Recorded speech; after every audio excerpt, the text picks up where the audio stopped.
Basically, what we're going to do, I don't know if you've been tracking with the Jesus House reading plan. We're like somewhere in like Matthew 18 through 20 right now.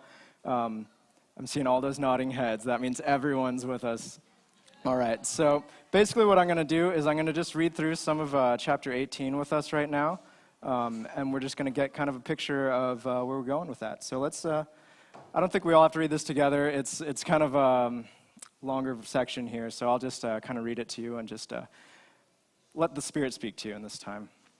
So at that time, the disciples came to Jesus and asked, "Who is the greatest in the kingdom of heaven?" He called a little child and had him stand among them. He said, "I tell you the truth, unless you change and become like little children, you will never enter the kingdom of heaven.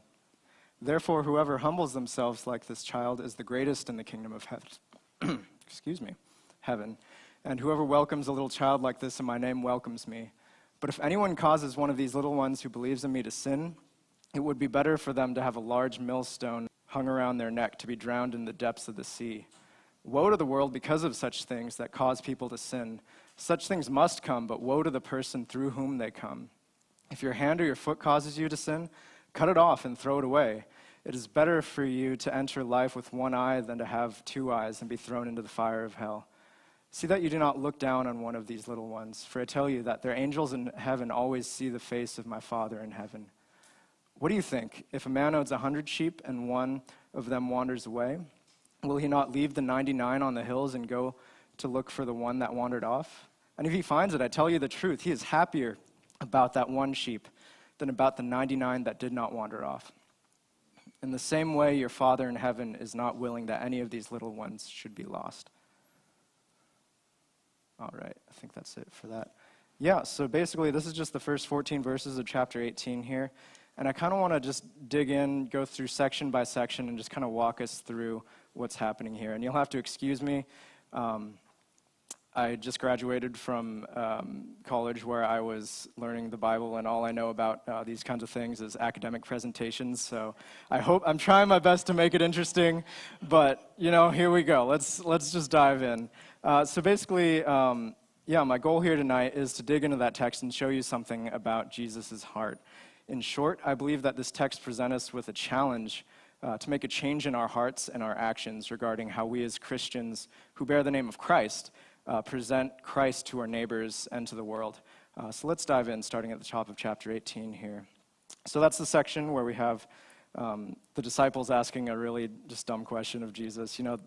They say there's no such thing as a stupid question, but I feel like the disciples just nail those stupid questions all the time in the Gospels here.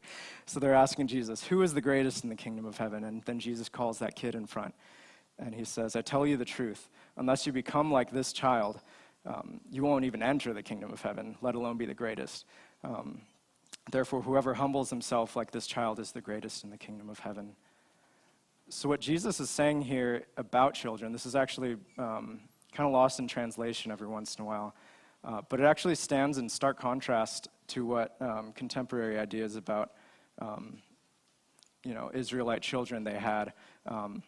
So basically, children at the time in that society were valued in kind of like an abstract but future-dependent sense.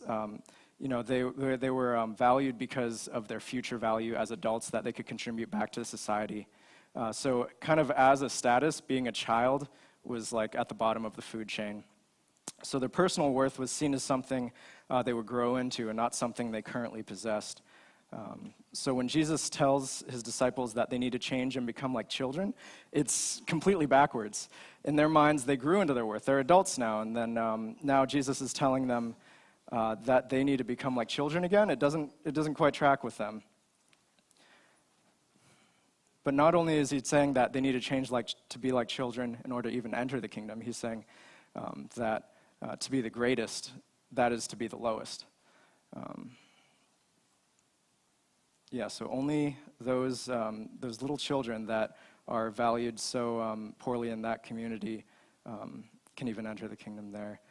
So you may have heard people preaching about this passage saying that we need to become innocent and humble like a child. And I think that has a lot of merit there, but I think it's kind of missing the point at what Jesus is making here. So what he's saying here is that there's some quality of these undervalued children that we need to pay attention to. So I would suggest today, and definitely think about this too. Don't just take my word for it. But I would suggest that what Jesus is doing is he's drawing our attention to the marginal and lowly role that the children held in their society. And Jesus says stuff like this like all the time in the book of Matthew. Things that are completely opposite or oppositional to the expectations that are placed on him. So Jesus, definitely never answered a question very directly. So when the disciples asked him, who is the greatest? It wouldn't really make sense for Jesus to actually give them a straightforward answer and say, oh yeah, just be humble and you're good. What he's saying here is that he wants us to think more about the status there, that it makes more sense that he would respond with the lowly status that children held in that society when answering the question about who held the highest status in Jesus' society. So who is the greatest in the kingdom of heaven? It's those that are the lowest in the kingdom of the world. And I think that's really what Jesus is trying to get at here. So let's hold that in our minds, and we're going to keep digging through some of this text. So basically, any person who has ever been excluded from Jesus' presence because they were deemed not worthy or not desirable or important enough, those are the people that Jesus treasures most of all in his kingdom. So let's take a look at this next section. He says, "And whoever welcomes a little child like this in my name welcomes me. If anyone causes one of these little ones who believes in me to sin, it would be better for them to have a large millstone hung around their neck and to be drowned in the depths of the sea."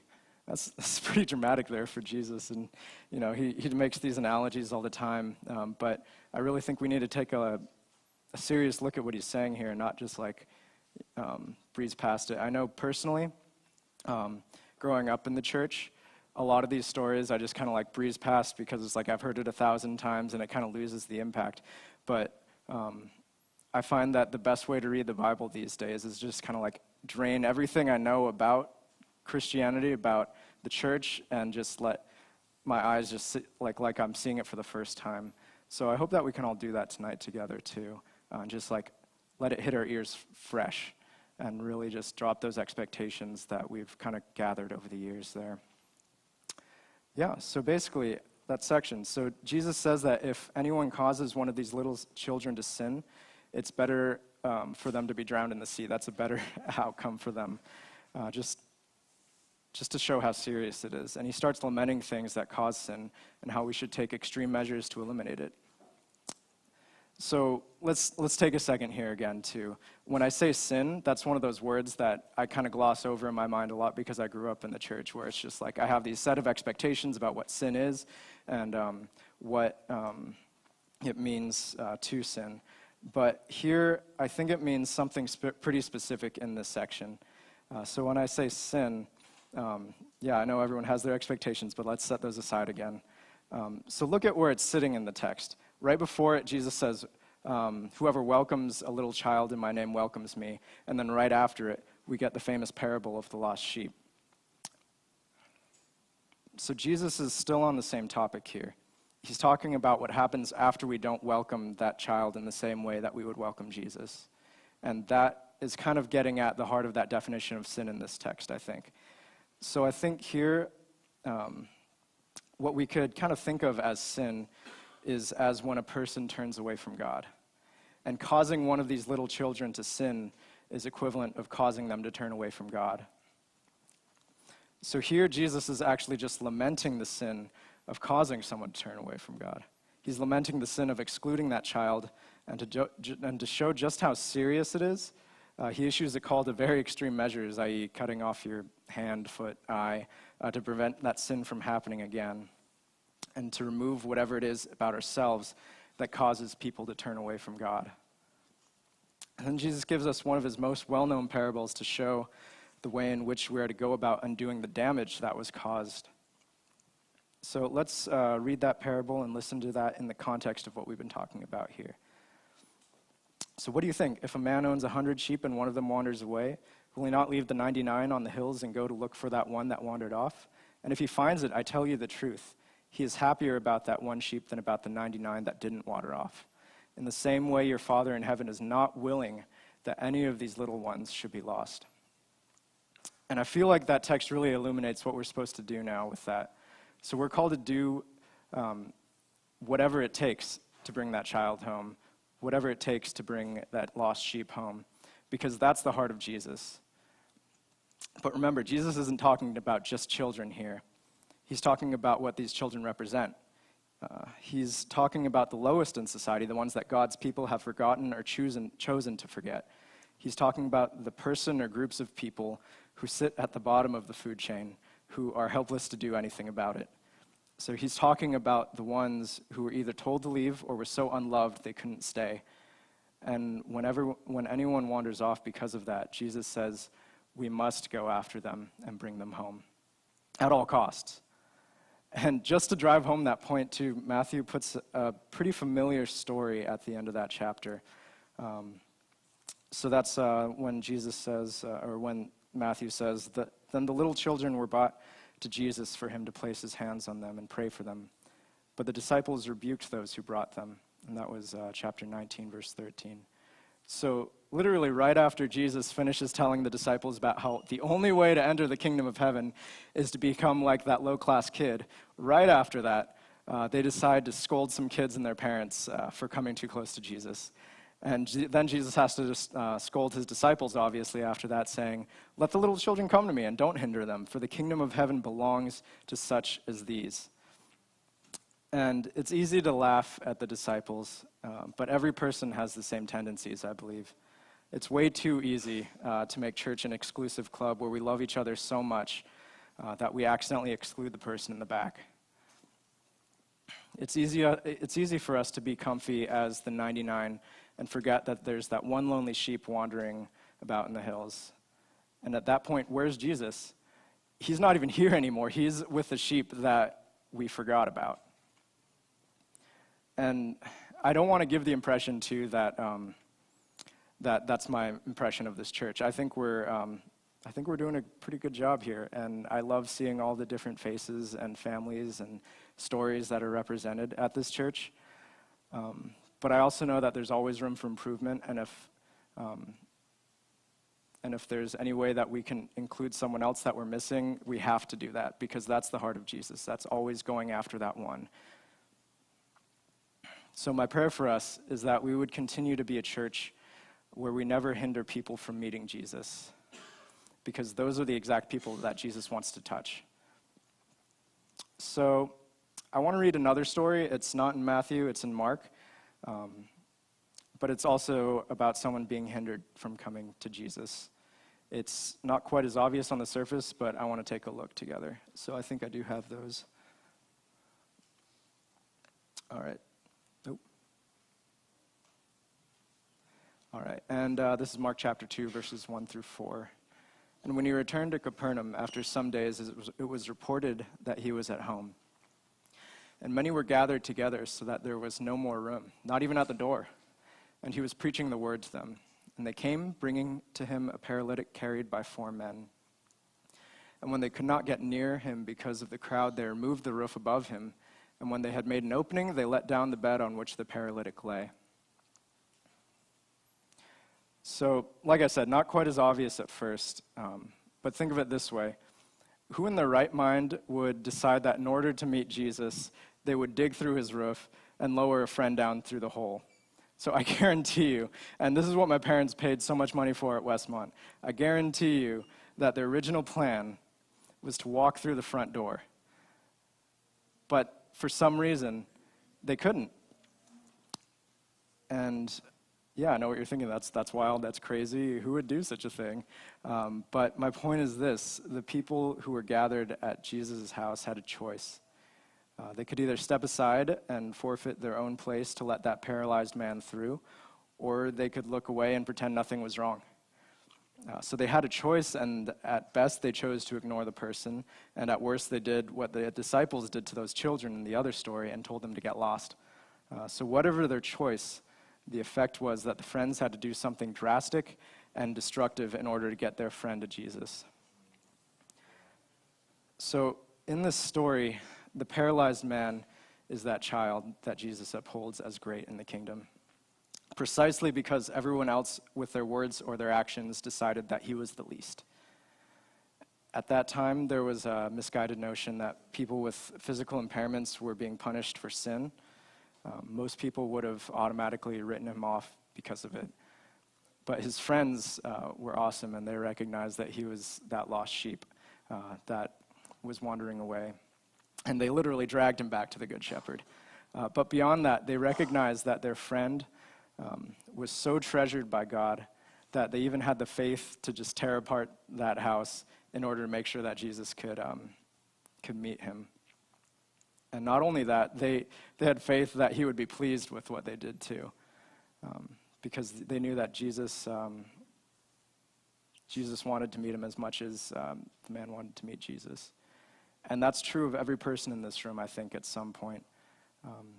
Every person in this room, in this city, in this continent, in this whole world, at some point or another, we are all that paralyzed person who has no way of getting to Jesus except for the faithfulness of a few friends. And I think that's what we are called to do as a church, is be those friends to bring people into the presence of God. So the passage says that there wasn't any more room in the house, and I think that's true in more ways than one.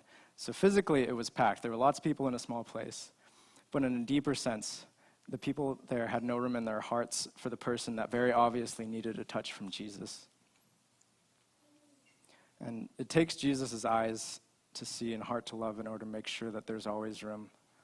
And what Jesus was saying about leaving the 99 for the one was that we should always go out of our way to make sure that the person who needs that front row seat always gets that opportunity. And all throughout the Gospel of Matthew, Jesus is describing and envisioning a new kind of life for humanity, a new kind of community for his followers. This kind of community where the individuals and groups of people who have been continually pushed down, marginalized, and forgotten are now the ones who are lifted up, exemplified, and honored as the beloved of God. This is a community that has no logical reason to exist, where we would just go out of our way to love, forgive, and serve, not just each other. That part's easy. Well, I mean, sometimes easy. But everyone around us. I know that there are a lot of diverging opinions in this room about a lot of different things. I'm pretty sure we have all realms of the political spectrum in here, and we're still okay, right? We're fine. We're not about to fall apart, right? Okay, good. Just checking. And yeah, we have opinions about a lot of different things that the world will look at us and say, why are they together? They don't live in the same neighborhood. They don't believe the same things politically. They don't believe the same things socially. They don't believe anything except Jesus. And that should be the unifying thread for all of us. That's so much stronger than any of these other opinions that we have. Just that belief and faith and love of Jesus. And that's the heart of Jesus. And therefore, that should be the heart of Jesus' house too, because we have his name in our church. And yeah, so we should be a group of such diverse background, thought, and life that the only possible explanation for our love for each other is that the love of God has so touched our hearts and minds that we can't help but love other people the same way. And our love for others determines how much room there is in this church. So if our love for others only extends as far as those who think and act and look like us, then our church is going to be as small as our hearts. But if our love for others extends beyond these artificial barriers and out to those who are starving for God's love, then and only then can we say that there's always room. And yeah, what does that look like practically, though? I like to think in the abstract, and I tend to forget that sometimes it doesn't translate too well back into, the real world. But let's take a look at this. It means that every decision in detail is thoughtfully and lovingly chosen to make sure that no one is ever excluded from full participation in this church, and ultimately that no one is ever excluded from Jesus' presence. Whether that's just physical accessibility or making sure that the outcast in society feels as loved by us as they are by God. So everything we do must be guided by this principle of there always being room, even if we have to make some uncomfortable decisions to make that room. It means that if we ever have a building everything is wheelchair accessible. That's just a given. It means that our opinions about immigration or abortion or homosexuality will never inhibit someone's path towards Jesus. And it means our communion wafers are always gluten-free. So let's take a look at ourselves and just ask, are my words and actions making it easier for people to come to Jesus, or is it stopping them at the door? And I think we really only have those two options here. We can either be like that man's friends and do whatever it takes to get him in front of Jesus, or we can be part of the problem there. And that's really, in my heart, what I believe it means for this church to say that there's always room, is that we're not just standing at the door saying, come on in. We're going out to make sure that they can.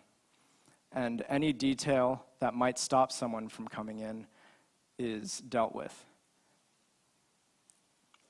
So yeah, let's be like the man's friends who did whatever it took to get him face to face with Jesus. They were willing to make a mess to do so. They were literally willing to tear apart a house. And what we're doing is also going to get messy at times. It's not easy to always make room for people different than us, who believe differently than us, who live differently than us. But we have to come back to that unifying factor of Jesus and of the love of Jesus that doesn't see us any differently from anyone else in this world. So don't get me wrong, though. As much as we try, we'll never have Jesus' perfect love for people. That's just kind of the nature of things. But we have the responsibility and the opportunity to give it our best shot here.